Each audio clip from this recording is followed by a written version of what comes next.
Welcome to online lecture of Sharadhi Morning English School. Today I am going to teach you history 5th chapter social and religious reform. Okay.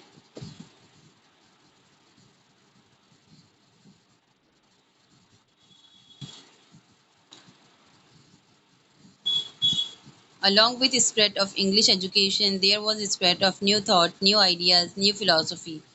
Yes, अब देखो जैसे ही जो English education जैसे ही India में spread हुआ था तो उसी के साथ साथ जो न्यू थॉट्स है पीपल के वो स्प्रेड होना लग गए थे, उनकी न्यू आइडियाज स्प्रेड हो रही थी, प्लस उनकी जो न्यू फिलोसफी थी वो भी all over the world, all over the India spread हो रही थी. Indians were also introduced to Western thought of and culture. Yes, India उसके साथ साथ क्या कर रही थी, क्या इंट्रोड्यूस कर रही थी, Western thought and culture. Okay. Due to it, there were changes in social, religious, economic and cultural aspect of Indian society. अब ये सारी चीज़ों की वजह से क्या हो रहा था, जो हमारी कंट्री का सोशल, रिलीजियस, इकोनॉमिक और कल्चरल एस्पेक्ट है वो क्या हो रहा था, चेंज हो रहा था. Okay. The modern educated Indian became aware that the backwardness of India was due to superstition, casteism, old custom, class system, and lack of critical outlook.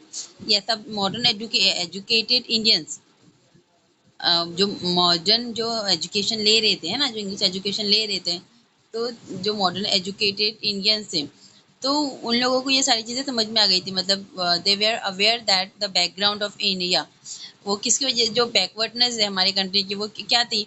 एक तो सुपरस्टिशन है ना, मतलब अगर ऐसा कर लिया तो ऐसा हो गया, ये सब. नाउ कास्टिज्म, कास्ट के ऊपर, फिर ओल्ड जो हमारे कस्टम रीति रिवाज जो पुराने हैं वो, फिर कास्ट सिस्टम, अब अपर कास्ट लोअर कास्ट, ये चीज़ें, और लैक ऑफ क्रिटिकल आउटलुक, ये सारी चीज़ें थी. Now it was necessary to eradicate the flaw and undesirable tendency for progress of the country. Obviously अब ये देखो, हम लोगों को अगर हमारी कंट्री के अंदर डेवलपमेंट लाना है, चेंजेस लाना है, तो हमें सबके माइंड में से ये सारी चीज़ों को पहले सबसे पहले रिमूव करना होगा. And to create a new society based on the principle of humanity, equality and fraternity. And हमारा जो कंट्री है, हमारी जो सोसाइटी है, उसको न्यू प्रिंसिपल के ऊपर बेस करना पड़ेगा. और कौन से प्रिंसिपल्स होंगे उसके, प्रिंसिपल्स होंगे उसकी ह्यूमैनिटी, इक्वालिटी और fraternity. Okay. The educated thinker started social awareness था writing to solve the various problem in the society. अब जो एजुकेटेड थिंकर्स थे तो उन लोगों ने जो सोशल अवेयरनेस थे उसके बारे में लिखना स्टार्ट कर दिया था, ताकि वो जो चीज़ें हैं, वो जो प्रॉब्लम्स है सोसाइटी में, तो उसको कैसे सॉल्व कर सके. Okay. The intellectual awakening in the contemporary society is called Indian Renaissance. अब देखो जो द इंटेलेक्चुअल अवेकनिंग, मतलब ये कहती थी एक अवेकनिंग पार्ट था ना, मतलब इंडिया की जो थिंकिंग है वो यहाँ से क्या हो रही थी, चेंज हो रही थी, है ना. So in the contemporary society, तो this is known as Indian renaissance. Okay. मतलब यहाँ से हम लोग की जो माइंड, मतलब ऑब्वियसली जो मॉडर्न एजुकेटेड इंडियंस है उनकी वजह से क्या हो रहा था, मतलब वो क्या ला रहे थे, हमारी कंट्री में चेंजेस ला रहे थे. मतलब जो ऑब्वियसली हम लोग जब तक ये पुरानी चीज़ों को नहीं छोड़ेंगे तो हम लोग आगे हमारी कंट्री में डेवलपमेंट नहीं ला सकते. तो ये जो सारी चीज़ें हो रही थी तो इसे बोलेंगे Indian renaissance. Okay. Now era of religious and social reform. So जो पीरियड था रिलीजियस और सोशल रिफॉर्म का, let's see. Now Brahmo Samaj. In 1828, Raja Ram Mohan Roy established the Brahmo Samaj in Bengal. Yes, so देखो 1828 में क्या हुआ था, राजा राम मोहन रॉय, राजा राम मोहन रॉय ही established ब्रह्मो समाज. उन्होंने क्या किया था, ब्रह्मो समाज establish किया था. कहाँ पर, बंगाल में. And he had studied many languages and religions. देखो, और उन्होंने बहुत सारी languages की स्टडी की थी. Besides that, he had also learned so many religions. उनको बहुत सारे रिलीजन के बारे में नॉलेज थी, उन्होंने बहुत सारी लैंग्वेजेस की स्टडी किए थे. Okay. Through it his ideology of Advaita philosophy was develop. अब देखो इनकी वजह से उन्होंने, इन हिज आइडियोलॉजी मतलब उन्होंने क्या किया था, एक अद्वादी फिलोसफी डेवलप की थी, Advaita. Monotheism, caste and class equality, protest against ritual and following the way of prayer were the principle of ब्रह्मो समाज. अब देखो ब्रह्मो में क्या होता था, ब्रह्मो समाज में monotheism, monotheism, caste and class equality, protect against ritual, जो रिचुअल्स को लेके मतलब उसको प्रोटेक्ट करना, और and the following the way of prayer where the principle, और जो वे वो यूज़ करते थे प्रेयर करने के लिए, वो सब क्या थे, मतलब किस में थे, वेयर द प्रिंसिपल ऑफ ब्रह्म समाज. मतलब ये सारे क्या थे, एक प्रिंसिपल थे किसके, ब्रह्मो समाज के। ही अपोज सती प्रैक्टिस, चाइल्ड मैरिज, पर्दा पर्दा सिस्टम। यस, अब देखो जो ब्रह्म समाज के जो पीपल्स है, जैसे जो गवर्नमेंट, ब्रिटिश गवर्नमेंट ने जो चीजें स्टार्ट की थी, सती प्रोहिबिट किया था, चाइल्ड मैरिज किया था, है ना, ये एक्ट इन्होंने स्टार्ट किया था। तो ये जो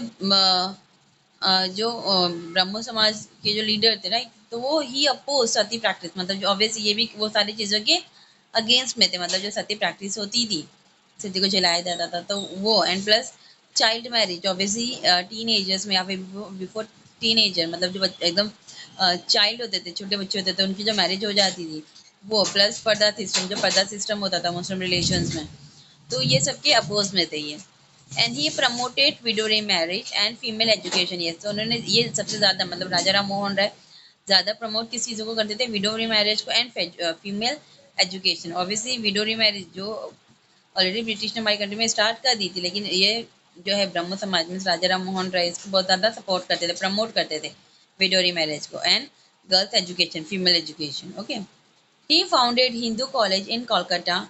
He created public awareness through the newspaper Samvad Kaumudi. Yes, अब देखो उन्होंने क्या किया था, ही फाउंडेड, उन्होंने हिंदू कॉलेज फाउंड की थी, स्टार्ट की थी कोलकाता में, और उन्होंने पब्लिक अवेयरनेस के लिए उन्होंने एक न्यूज़पेपर बनाया था, एंड द न्यूज़पेपर इज संवाद संवाद कौमुदी। ओके, मीन्स ही स्टार्टेड और ही क्रिएटेड ए न्यूज़पेपर संवाद कौमुदी, जिसमें वो क्या मतलब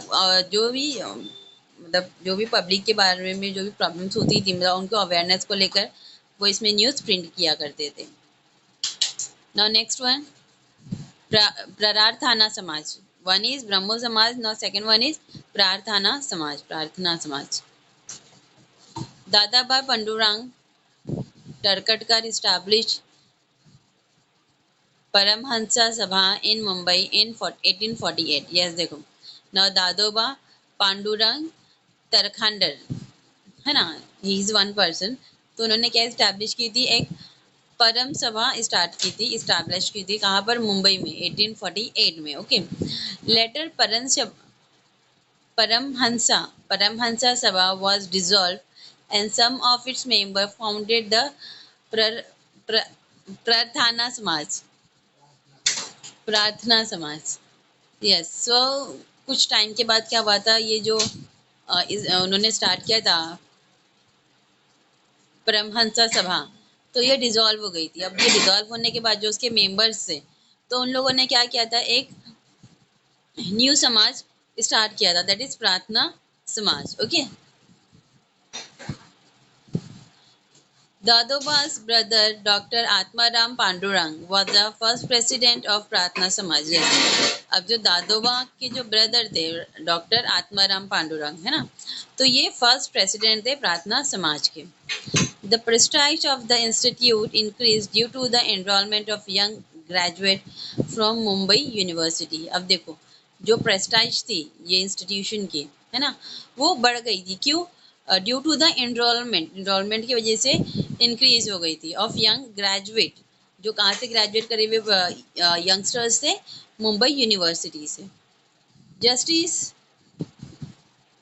justice Ranade doctor R G Bhandarkar carried forward the work of Prarthana Samaj. Yes, अब देखो क्या हुआ था, जो जस्टिस रेनाडे डे and doctor R G Bhatnagar, इन्होंने उसका जो काम था किसका, प्रार्थना समाज का, इसको कैरी किया था, इसको फॉरवर्ड किया था। Okay, the opposition of ideal worship, monotheism, opposition of ritual where the principle of Prarthana Samaj. अब देखो यहाँ पे जिसे हम लोगों ने लास्ट ब्रह्मो समाज के प्रिंसिपल्स देखे थे ना, तो वैसे ही यहाँ पर जो प्रार्थना समाज है उसके क्या प्रिंसिपल्स थे, the opposition of ideal worship, मतलब जो आइडियल वर्कशिप थी उसके अपोजिशन में थे, monotheism and opposition of rituals, जो रिचुअल्स होती थी, रीति रिवाज होते थे, राइट, तो उसके अपोज में थे।